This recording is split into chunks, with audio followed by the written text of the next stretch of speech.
Mother Nature asked us for a break. We are all in quarantine trying to find solutions for this pandemic. And we will, without a doubt. Meanwhile, there is a truth that becomes clear.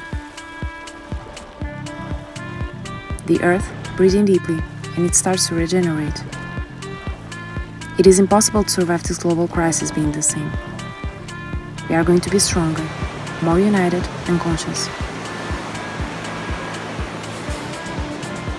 Let's learn from this quarantine so we can soon leave isolation to hug the ones we love. This crisis has a clear purpose: to unite the Earth as one living organism that evolves constantly. Let's embrace nature, the same way she embraces us.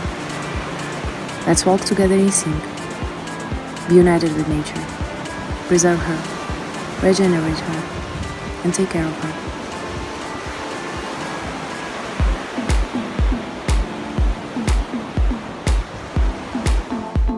Be the change you were hoping to see. Embrace our cause.